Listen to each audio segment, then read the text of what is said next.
Au nom du Père et du Fils et du Saint-Esprit. Amen. Grande joie aujourd'hui parce que nous célébrons la fête de la visitation. La Vierge Marie qui, à toute hâte, avec empressement, va rendre visite à sa cousine Élisabeth. On peut dire que c'est l'amour qui sort de soi-même pour aller à la rencontre des autres. Et en ce 31 mai, la fête de la visitation, la première lecture c'est Sophonie chapitre 3, versets 14 à 18. Pousse des cris de joie, fille de Sion, une clameur d'allégresse, Israël. Réjouis-toi, triomphe de tout ton cœur, fille de Jérusalem. Le Seigneur a levé la sentence qui pesait sur toi. Il a détourné ton ennemi. Le Seigneur est roi d'Israël au milieu de toi. Tu n'as plus de malheur à craindre. Ce jour-là, on dira à Jérusalem, sois sans crainte, Sion, que tes mains ne défaillent pas. Le Seigneur ton Dieu est au milieu de toi, héros sauveur. Il exultera pour toi de joie. Il tressaillira dans son amour. Il dansera pour toi avec des cris de joie. C'est très belle, vraiment, cette première lecture de Sophonie, du prophète Sophonie, qui nous parle de joie. Mais regardez, ici, ce n'est pas n'importe quelle joie. Ah, parce qu'on m'a fait une surprise, moi je suis très content. Ah, parce qu'on m'a fait un cadeau, moi je suis très content. Non, cette joie ici, c'est une joie liée à la foi. Et pour nous les chrétiens, c'est très important notre témoignage de joie. Non pas de rigolade, non pas de superficialité. C'est un témoignage de joie. Parce qu'un chrétien qui garde toujours la joie, c'est un témoignage pour les autres. Parce que les gens aujourd'hui, ils vivent de haut et bas tout le temps. Ah, parce qu'aujourd'hui, je n'ai pas bien dormi, alors je vais faire la tête toute la journée. Ah, parce qu'il y a eu quelque chose que je n'ai pas aimé, alors je vais rester toute la journée fermé en moi-même. Non, regardez, la marque du chrétien, c'est la joie. Mais une joie qui est marquée par la foi. Ça veut dire par la présence de Dieu. Et si vous avez fait attention, il dit, pousse des cris de joie, fille de Sion, une clameur de l'allégresse, Israël. Ça, c'est là quelque chose d'extérieur. Maintenant, on va commencer à descendre dans le cœur. Réjouis-toi, triomphe de tout ton cœur, fille de Jérusalem. Le Seigneur a levé la sentence qui pesait sur toi. Notre joie vient de Dieu qui nous pardonne, de Dieu qui nous fait miséricorde, de Dieu qui nous permet toujours de recommencer. On a péché, on demande pardon, on se réconcilie avec Dieu, on se confesse et on avance. Regardez, joie marquée par la miséricorde. Une joie marquée par la foi, et cette foi qui me fait croire à la miséricorde, au pardon de Dieu. Il a détourné de toi ton ennemi, ça veut dire que le Seigneur est mon protecteur. Je n'ai rien à craindre. Je n'ai pas d'ennemi. Nous n'avons pas d'ennemi. Les chrétiens n'ont pas d'ennemi. L'unique ennemi que nous avons, s'appelle démon, le diable. Oui, ça c'est notre ennemi, qui veut notre perdre. Ça, oui. Le Seigneur est roi d'Israël au milieu de toi. Ça veut dire, dans le plus intime, au centre de ta vie, au centre de ma vie, habite Dieu. Au cœur de toutes mes activités, Dieu. Tu n'as plus de malheur à craindre. Sois sans crainte. Ça fait, c'est une foi qui est marquée par la confiance, l'assurance que le Seigneur, il me conduit ma vie est dans ses mains. Que ma vie est dans la main de Dieu. Et c'est quelque chose qui peut être difficile pour nous arrive, Dieu l'a permis, Dieu le permet, mais parce que Dieu veut tirer un plus grand bien. Ça, c'est l'attitude de foi. Et après, il dit que tes mains ne défaillent pas. Avoir une joie, défaillir, ça veut dire je me décourage. Non, je garde confiance. Le Seigneur est avec moi. Il est au milieu de toi, comme héros sauveur. Et ma joie, notre joie, dans la foi, est marquée aussi parce que le Seigneur exulte de joie aussi à cause de nous. Il tressaillera dans son amour pour nous. Il dansera pour toi avec des cris de joie. Voilà, cette correspondance de notre joie et la joie de Dieu. C'est magnifique, c'est très beau. Dieu se réjouit de nous et nous réjouissons en Dieu. Voilà, dans cette petite visitation, la marque de la joie. La Vierge Marie va rendre visite à sa cousine Élisabeth dans la joie, dans la foi et dans la joie. Alors, aujourd'hui, le psaume, c'est Isaïe chapitre 12, versets 2 à 6. « Voici le Dieu de mon salut. J'aurai confiance et je ne tremblerai plus. Car ma force et mon chant, c'est le Seigneur. Il a été mon salut. Dans l'allégresse, vous puiserez de l'eau aux sources du salut. Et vous direz en ce jour-là, louez le Seigneur, invoquez son nom. Annoncez au peuple ses eaux faits. Rappelez que son nom est sublime. Chantez au Seigneur, car il a fait de grandes choses.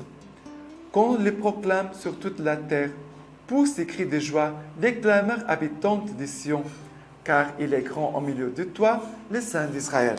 Mais il y a ce verset 3 qui dit, dans l'allégresse, vous puiserez de l'eau aux sources du salut. On pourrait dire aux sources de la joie.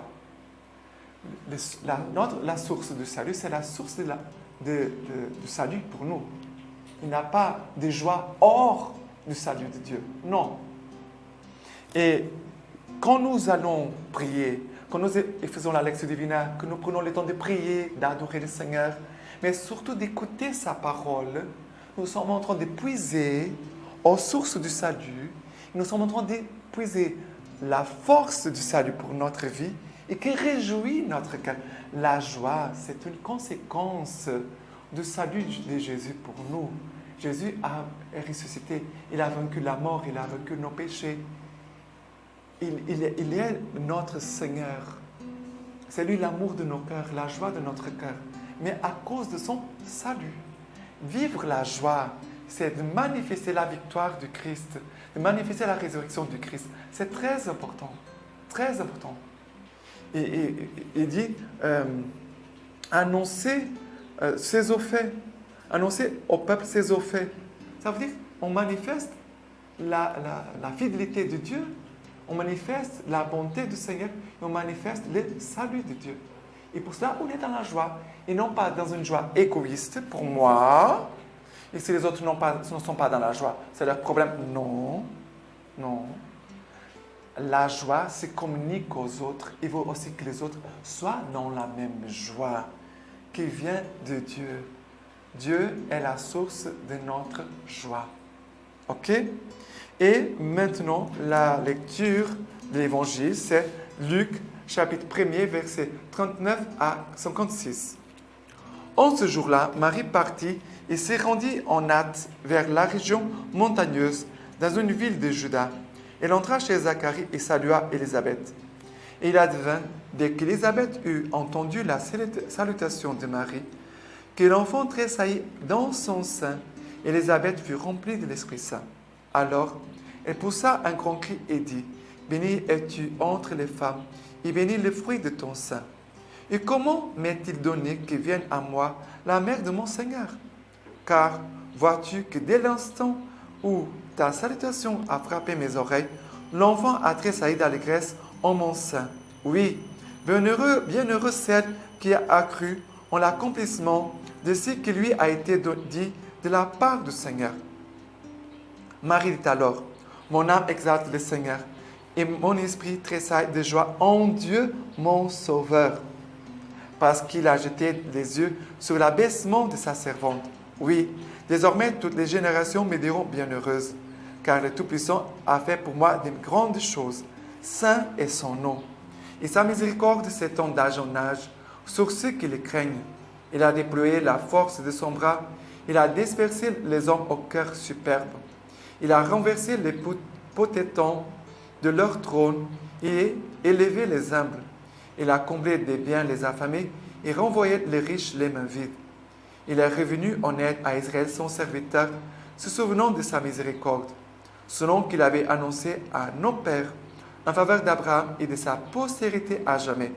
Marie demeura avec elle environ 3 mois, puis elle s'en retourna chez elle. Cet évangile, ici, tu as là, on peut dire, comme une recette pour la joie.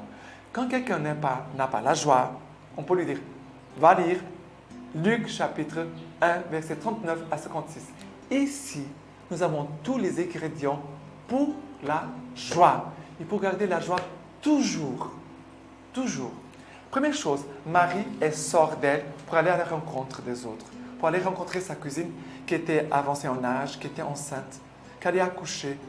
Marie trouve une joie d'aller à la rencontre de sa cousine et se mettre à son service. Regardez, la joie vient je quitte mon égoïsme, je quitte mon petit monde pour rencontrer les autres et pour rendre service aux autres. Première chose.